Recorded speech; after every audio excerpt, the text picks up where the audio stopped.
大家好，我哋踢爆教速系列啦，估唔到我哋咁快又要見面啦嚇，咁亦都估唔到咧呢個李卓興校長嘅粗口事件咧，亦都咁快有一個塵埃落定嘅結局。咁大家都知道啦，有睇新聞㗎嘛，李校長李博士就自動請辭晒所有公職嗰啲咩關愛隊啊、咩屯門委員會等等，就一次過清袋啦。咁好多傳媒就話粗口校長一鋪清袋咁樣。當然。嗰條片咧，大家都睇咗，我都冇特登再放喺呢度。李校長就喊晒啦，咁啦。係真係假虛情假意啊，定係真心真意咧，我都唔作評論啦。不過如果而家咁快已經決定咗呢件事，定咗案咧，我相信全個香港社會咧就大家覺得結案，就未必有人再去記得呢件事嘅遲啲。所以學校咧。之前話或者校方咧就話個調查報告咧就未必俾全部人睇晒啦，未必公開啦，只會同嗰個學校或者嘅教育局就交代。咁既然都辭咗職啦，咁冇嘢講啦，我相信冇人會再特登追究呢件事，再挖落去。不過咧，我哋踢爆教速有始有終啊嘛，話明會跟進，咁最後都要講一講個結局就係辭咗職，正常嘅，其實係正常嘅。但係點解我哋之前我講得咁保守咧成日又驚好似話冇後果冇成，因為而家教育局或者教育界咧，香港教育界其實真係唔係好正常。呢啲咁嘅咩李卓興講粗口，因為太陽拍晒片，甚至出埋去去到新加坡，即係叫做所謂我哋成日講嘅咩醜出國際，先引起咁大嘅輿論。咁可能先會有一啲我哋覺得正常啲嘅結果。喺個教育界大把黑暗嘅事，無論校長好、副校長好、普通老師好，做嘅嘢都好誇張、好離譜。但係可能因為冇牽涉一啲嘅影片嘅記錄啦，或者可能有時教育局嘅制度我唔夠膽話佢包庇，可能個灰色地帶可以遊走，或者教育局都唔想去特別管得緊要，有得個灰色地帶存在而不了了之。但係好明顯，而家咧教育界咧，香港教育界就成為全香港嘅市民咧，突然間又會留意多少少。咁既然咧我哋開得個片開得個電話喺度錄影咧，除咗咧即係有始有終交代埋李卓興校長事件，就係一個圓滿嘅嘅交代之外咧，咁我哋都講多一個新嘅話題。咁啱啱話到咧，就香港教育界有好多人留意啦，就又浮翻一張相咧，我諗全部同觀眾都睇過啦，就係有傳某中學其實都唔使某中學嘅啦，就係話中華基督教會協和書院現任副校長啦，就係公主抱一名女學生。呢張相其實流傳咗好耐，我亦都見咗好耐，我亦都冇諗過講嘅。不過突然間又俾人翻出嚟喎，又講下啦。睇翻新聞嘅報道咧，就話當時咧呢個大副校長公主抱呢位女學生嗰時，佢未升副校長。容許我搭爹講一句，佢好後生。呢位大副校長真係好後生。估唔到係副校長位啦已經。我望落去以為佢係學生添。咁睇相啦，可能真人老啲嘅。呢個係我純粹多口講嘅意見，即係而家啲人。唔知係咪機會多咗移民潮即係我哋之前踢爆教速都講過啦。某女副校長因為移民潮明明鬥升，即係佢爭升副校長爭輸咗都可以冷手執翻個熱煎堆。可能真係中層或者經驗嘅老師流失好多。變咗新一代，如果你肯留低咧如果校長又唔憎你，甚至好中意你咧，可能升職嘅機會真係好多啦。呢個我多口講嘅啫。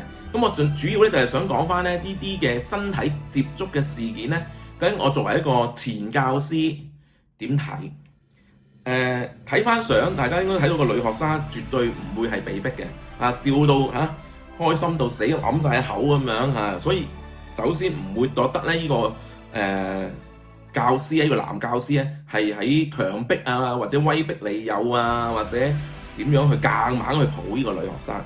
但係觀感就絕對係好差，因為你話你咁保守㗎，我見到啲新一代就話香港咁保守咁封建，唔係保守同封建嘅問題。有時就算你唔係教師唔好話係教師同學生嘅關係，普通嘅男女之間，你話我保守封建都係咁都係男女就授受不親，最好保持一定嘅距離。尤其是男教師同女學生更加要唔好話去到公主抱咁誇張啦。有時真係簡單嘅拍膊頭或者身體接觸都係可免則免，其實應該係完全係唔想要有嘅。咁我點樣處理呢？我作為一個教咗廿幾年書嘅男教師，你話我避忌都係咁講噶啦。唔好話女學生，男學生我都好避忌，我唔會容許有身體接觸。男學生頂籠，有時可能譬如我走嗰時，或者佢哋畢業嗰時影相咁樣，大家影相留念。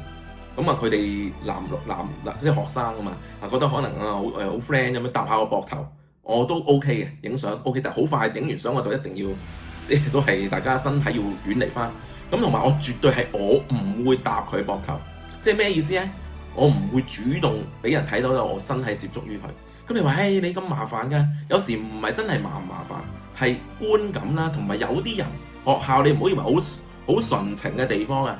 學校咧就有好多啲奸險小人咧，就係攞住啲咩細微嘢喺度大做文章㗎啦學生可能有機會，但係同事甚至校長、副校長更加有機會，所以絕對就唔好做啲咁嘅嘢。可能呢位大副校長真係太年輕啦，或者而家新一代嘅老師我自己覺得有時佢哋唔係好記得自己教師嘅身份，以為我同啲學生好 friend 打成一片就係好老師。甚至我認識有啲嘅新嘅老師，新一代嘅老師係特登用咁嘅方法去取悅學生，跟住咧達到某些嘅目的未必一定係你哋諗嗰啲圖式目的嘅，可能就係勤力啲讀佢嗰科咁當然你話唔係咁好咯，勤力啲讀佢嘅科唔好咩？但係我哋唔係用呢啲咁嘅手段。至於女學生，我更加避忌。我直情我同大家講咧，對女學生講嘢一定有距離啦。如果對方我係斥責佢嘅，即係可能有時教書有啲女同學做得唔好我要當面斥責佢，咁即係有一個對立嘅場面咧，我必定要喺一個公開嘅地方，即係我唔會話喺個課室入邊閂埋道門啦。呢啲係對自己好不利嘅。咁一定會喺走廊唔係話要公開羞辱佢，唔係佢大聲鬧佢，係起碼有人行過。或者而家好多學校走廊係有呢個閉路電視，係影到保障到雙方嘅安全。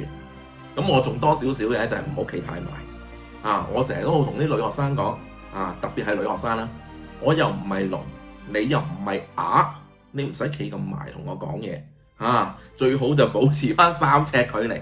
冇辦法呢個係好現實要做嘅嘢。如果唔係呢，作為男老師其實係好蝕底喺呢方面。亦都導致我夠膽講，好多學校係唔中意請阿 Sir 嘅，佢可能寧願請一個 Miss， 請一個女老師都唔請一個男老師，因為就太多呢啲咁嘅新聞啦。你話咁搞錯男女平等，你真係睇翻有幾多個女老師會同學生有呢啲嘅即係所謂抽水又好、非禮又好、拍師生戀好少嘅。美國就好多，香港就真係我未見過。有呢，我同你講係有，不過起碼唔會揚咗出嚟。但係男老師就好多呢啲咁嘅問題啦。咁所以啲人可能會導致有男有女，見工逼我請個女㗎啦，穩陣唔使煩。所以我呼籲各位男教師真係 behave yourself， 多啲保障自己啦。一定觀感唔好㗎啦。教育局就話呢張相好舊，我都講係好舊㗎。唔係今時今日嘅嘢，就話已經處理咗啦，已經處理咗。咁佢又冇講點處理啦，淨係話以2024年初知悉事件以採取適當嘅行動。咁佢就冇講乜，跟住又係噏嗰集廢話啦。咩嚴正處理有關教師專業操守事宜。咁既然係咁呢，應該都冇乜大事嘅。如果否則呢位大老師都冇可能升到做副校長。咁所以我今次就所講話，作為一個教師，或者作為一個教育工作者。對，唔係叫你擺款。有啲老師又過咗火嘅，我係教師，我係阿 Sir， 我係 Miss， 我大晒，我話乜就乜，唔係叫你咁。但係都唔好話，有時好似真係當朋友咁，始終係教師同學生嘅身份係有別。呢啲嘅身體接觸公主抱應該係可免則免。甚至你話即係私底下太過親密嘅相片譬如男老師搭女學生膊頭，我自己覺得都唔係咁適合。咁你話之後畢咗業啦，佢離咗校啦，再發展其他嘅關係咧，反而我保持開放態度，因為我見有啲人就話，好多使乜咁保守啊？好多老師同啲學生拍拖結婚，呢個係後話。離開咗學校之後，佢唔再係你學生，你哋由教師同學生嘅身份轉為朋友，咁你要結婚好，你要生仔好，就另外一回事。呢個係我嘅少少愚見啦。咁所以都係，我又覺得呢個戴副校長冇乜特別問題嘅，即係可能太後生或者太親切啦，或者啲學生太中意佢啦，一時忘形咗咯。做個咁嘅公主抱嘅姿勢就唔係咁恰當啦，係嘛？順便講一講啦嚇，少少嘅愚見。咁我哋最後啦，應該李卓興校長事件應該告一段落，亦都冇乜嘢應該要跟進㗎啦。咁所以今集咧應該係講呢單嘢嘅最後一集。不過順便連帶講下咧，對於個教師同學生身體接觸嘅少少愚見啦。咁我哋下條片咧就再喺踢爆教叔再見，希望大家繼續支持本頻道，好嘛？多謝收睇。如果中意呢條片咧，大家就幫手 like 啦、subscribe 同 comment 啦，其他片都一樣係㗎。